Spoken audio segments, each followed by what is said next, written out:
सोचा अपने कत्ल का दुश्मनों के दिल में है, देखना है तमाशा कौन सी मंजिल में है।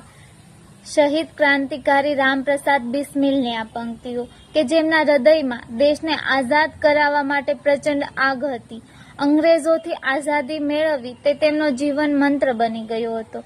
રામપ્રસાદ બિસ્મિલ કે જેઓ એક સ્વતંત્રતા સેનાની સાથે સાથે રાષ્ટ્રકવિ પણ હતા। તેમનો જન્મ 11 જૂન 1897ના રોજ યુપીના શાહજહાંપુરમાં થયો હતો।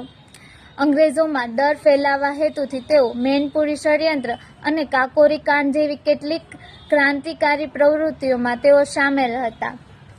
દેશ માટે સમર્પણ તેમની તમન્ના હતી, સેવા તેમનું જીવન કાર્ય હતું।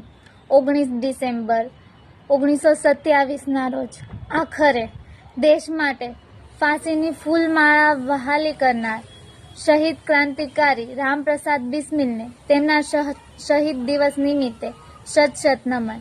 જય હિન્દ।